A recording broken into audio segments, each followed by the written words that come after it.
Paris. City of love, romance and dreams. So they say. I used to say it too. But ever since that day, the day of the murder, I've always associated my beloved Paris with death.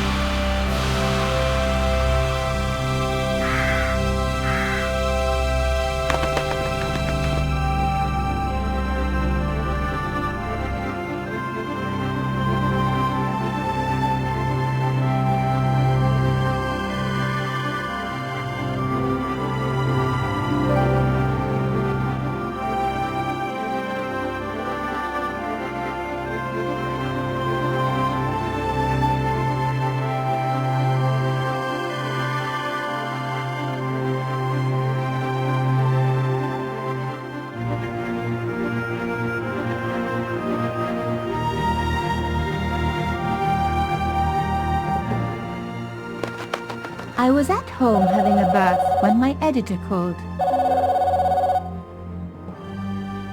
Collard, get your ass over to the Palais Royal now. You got an interview. With Pierre Carchon. Yes, the Pierre Carchon. No photos, so leave your gear at home. He asked for you personally. Don't ask me why. Anyhow, this could be big, so if he makes a pass, don't forget. Just smile, say yes, and keep taking notes. So charming and so very apt. Pierre Carchon was a media king, a national hero, and one of the most infamous adulterers in Europe. He and his wife Imelda were just one step down from royalty. Whoa, I hate mimes, but unless you humor them, they don't go away.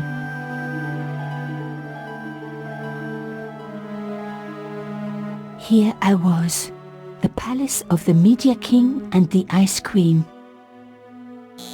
I pressed the doorbell and set in motion a chain of events which would change my life forever. Yes? What is it? Madame, my name is Nico Collard. I'm here to see Monsieur Carchon. Come up, we're on the first floor.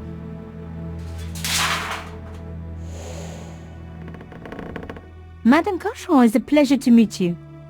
Yes, I'm sure. The Ice Queen was certainly living up to her reputation.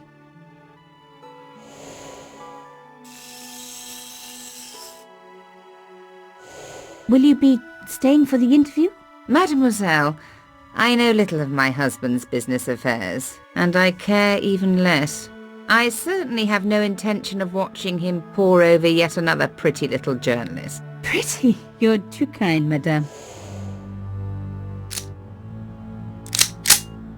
Ah, the talented and very beautiful Mademoiselle Collard. Such a pleasure to meet you at last. Monsieur Carchon, I am honored. Oh, I'm sure you are. Call me Pierre, please. But I do not flatter you idly. I was a friend of your father. He was a great man. My father, he never mentioned. He and I were very close. And then his death. So tragic. I must... Imelda, your damned cat's in my study again. Another Ming vase, I suppose. Excuse me for one moment, my dear girl. You journalists are getting younger each year. Perhaps it's the rest of the world getting older, madame. That was no cat. My God! What? Monsieur Carchon!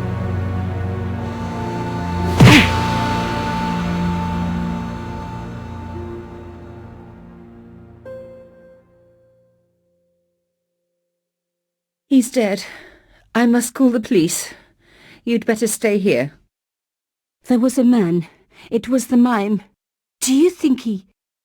Well, I believe we can rule out suicide, don't you? No wonder they called her the Ice Queen.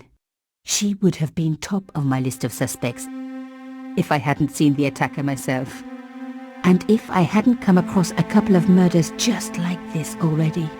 One of the most important men in Europe murdered And here was I, Nico Coulard, alone at the scene of the crime. Should I wait for the cops? Or start my own investigation? It was a no-brainer.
Mimes and guns don't usually go together, but I had an idea that this was no ordinary mime. I'd come across this murderer before, and written about him. The costume killer, at least that's what I'd called him.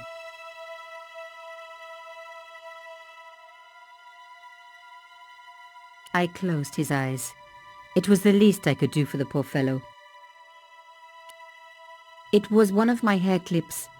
My favorite, in fact. It must have fallen when I was knocked down. Some people hate searching corpses for clues. Me, I'm okay with it. Reminds me of an old boyfriend. Carchon had been shot. Carchon had been shot. In his pocket, I found a ticket stamped Bateau de la Conciergerie. Taking the ticket meant I tampered with the evidence. There was no going back now.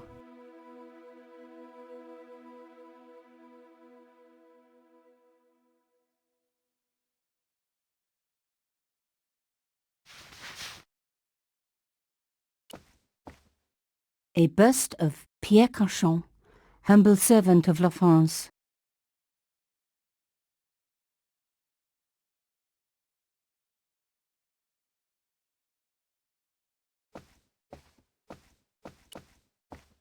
The bookcase was filled with obscure first editions.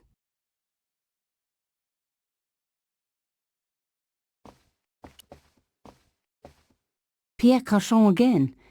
His eyes seemed to follow me around the room.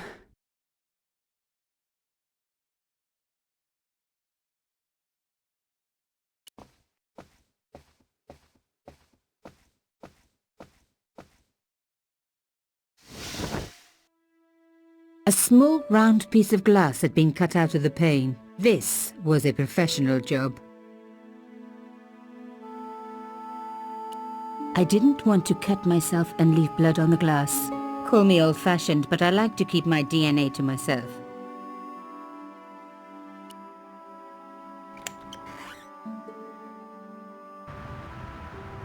The killer must have used a ladder to reach the window. He was long gone. Guess he folded that ladder up, popped it in his pocket and took it with him.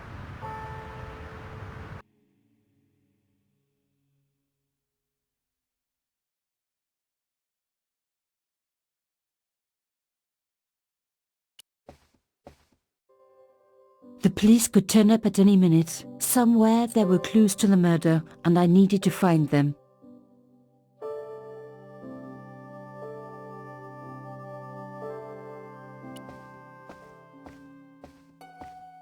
A Louis XIV table with an antique cloth. Imelda had taste. But hey, with a husband that rich, taste is easy.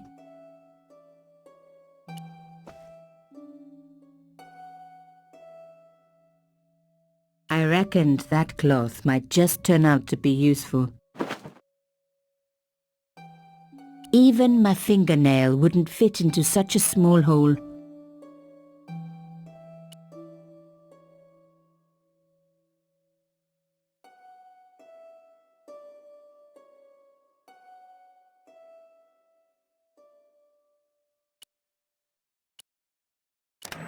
Aha! Nico, you are just so damn good at this stuff. Instead of comforting Imelda, I was ransacking her flat. Why? Because there was something going on here, and I had to get answers before the cops arrived. And hey, she'd been rude to me, so she had it coming.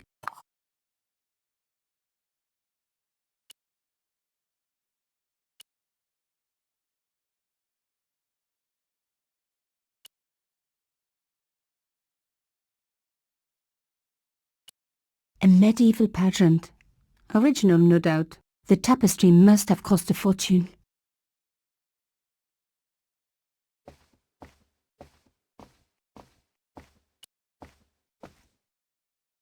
The door was locked.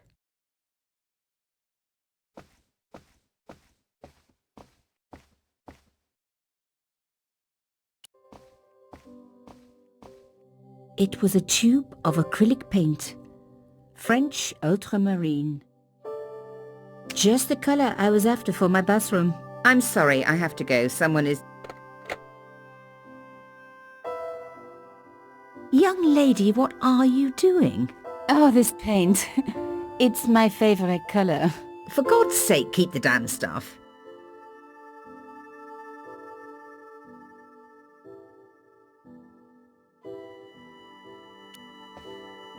Imelda had talent, but I certainly wasn't going to tell her that.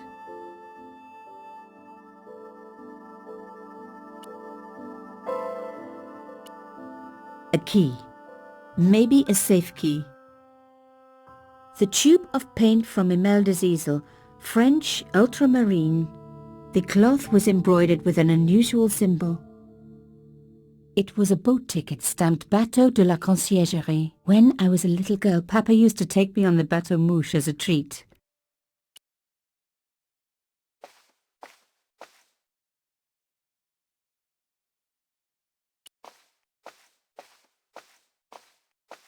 Excuse me, madame. Yes? I am so sorry for your loss, madame. No, you're not. You're a journalist. Journalists don't feel sorry. Not true. We shall see. How did your husband know my father? I have no idea. You didn't know him? Thierry Coulard? Pierre knew a lot of people I didn't know, most of them women. Why did your husband send for me? What did he want to discuss? I have no idea. His business was his business. He never told you anything? No, and frankly I preferred it that way. Why would a mime want to kill your husband? Pierre had plenty of enemies. Half the husbands in Paris for a start. This is quite a scoop for you. I suppose you're already inventing the headlines. Just because I am a journalist. Don't patronize me. You're all cut from the same cloth. Do you have any moral sense at all? Yes, that's why I do this job. You do it to see your name in print. As if. My editor gets the byline, I just do the work. Well, don't expect my sympathy. The police will be here soon, madame. Is there anybody you would like me to contact? Family, friends? No, I have no family. Pierre and I were... He was all I had, really. Not much, was it? The dutiful wife. That was my role. He never talked, never let me in. I know one thing, madame. What? If you want to find out who killed your husband, then you let me do the job, not the police. Why? How do I know I can trust you? Your husband invited me here today because he needed me. I think he knew somebody wanted to kill him, and he knew I could help. I doubt it was your database he was after. You're wrong. I was onto his killers already, I am sure of it. Please, you owe it to him. I don't know. All I need is a few more minutes to look around before the police come. You really do have a moral sense, don't you? I trust so few people. And perhaps Pierre really did think that you could help. Of course it wouldn't have stopped him seducing you too. Here, take this. It's the key to the drawing room next to the library at the end of the hall. It was Pierre's room. I rarely went in there. I couldn't. I was too scared of what I might find. Thank you. I promise you won't regret this. There was no one I needed to phone, not until I had solved this case.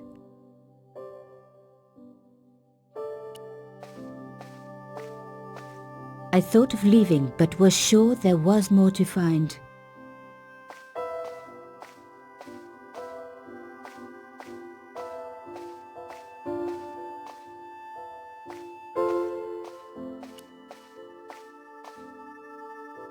The door was locked.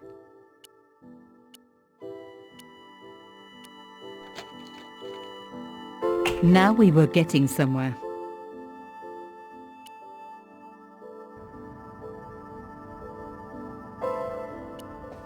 I didn't need the lights on. It was light enough already.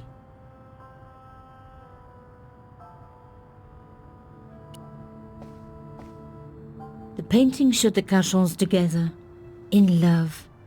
As the poet said, the past is a different country. Or did I read that in a fortune cookie? There was the very faintest of clicks.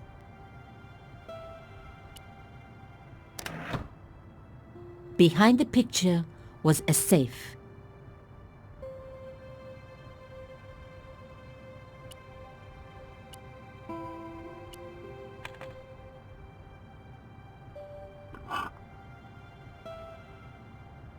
In the safe was some kind of artifact. There were strange symbols on its surface. It looked like the printer's blocks I'd made at art school. If there was one thing I'd learned about symbols, they are always important. But these symbols scratched into stone were impossible to read. I needed to find a way of printing them. At least the stone was round. But what could I use for ink? And what could I print on? Sure, I was stealing, but I knew Imelda didn't know about the artifact, and Carchon was past caring.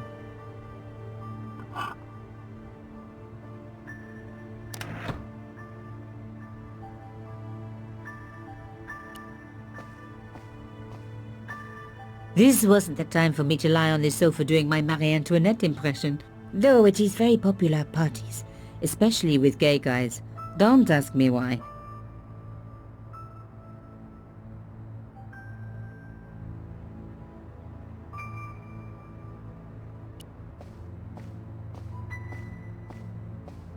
As expected, the desk was yet another priceless antique. Yawn. The blotter and in tray had clearly been placed with mathematical precision. I didn't want to take the tray, but I knew that I could use it.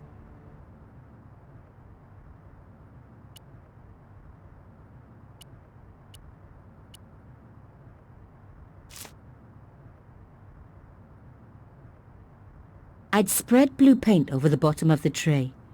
It was ruined. I was a very bad girl, but also quite a clever one. My heart skipped a beat. It was a carved elephant, but not just any carved elephant. It had been made by my father. I knew for certain because in my apartment I had its exact twin, carved into a box he had made. So Carchon had known my father.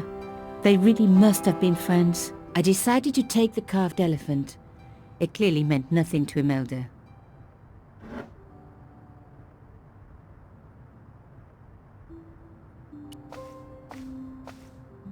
I didn't need a sheet of blotting paper. Not while it was blank.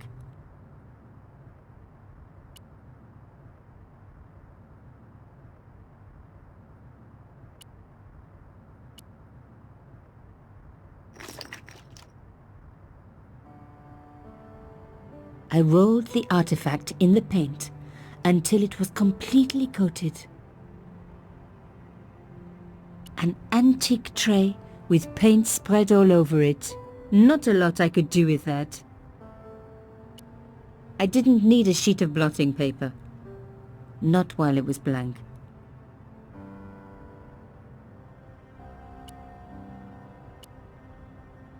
No.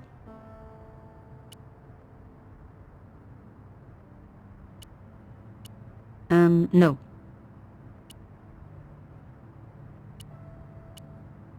No.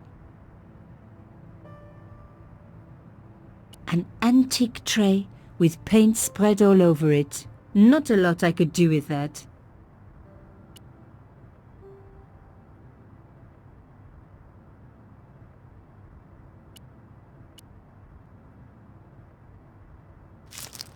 Genius! The roller and the paint worked just as I planned. But what did it say? It was some kind of coded message. It read, "Sub judice." I may not have learned a lot as a journalist, but that was a term I knew well. It means a legal case that is before the courts. Below it was a sequence of letters that made no sense. I suddenly realized there was a connection between the boat ticket and the coded message. The boat ticket was stamped Bateau de la Conciergerie. The Conciergerie on the Ile de la Cité, by the river, housed the ancient law courts. So, sub judice could in this case mean literally under the law courts, below the Conciergerie. I was pretty sure I'd found all I could here. And besides, all this opulence was making me pine for my regular life of poverty. This was a huge story. It was also one heck of a puzzle with a lot of pieces missing. But I was going to crack it. And if I could just remember the name of that fancy prize you get for being an ace journalist, I was definitely going to win it this time.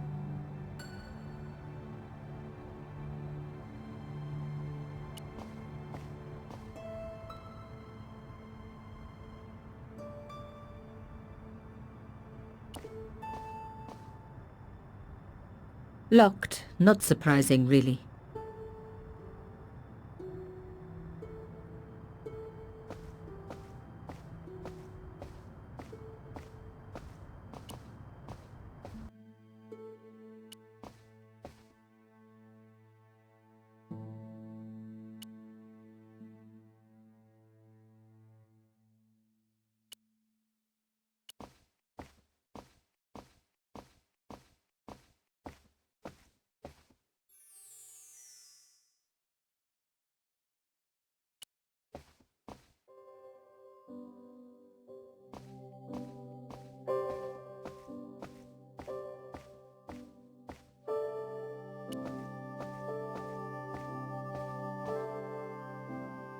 Did you find anything useful?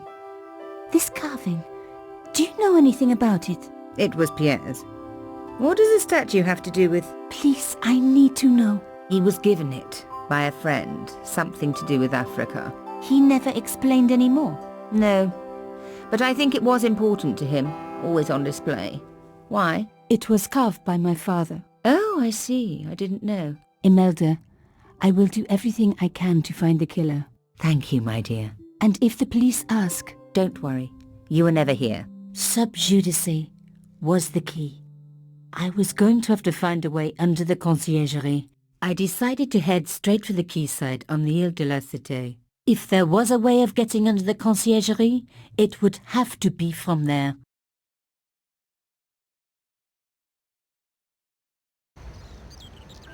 Carchon wasn't the type for messing about on the river. He was up to something down here. Something that got him killed.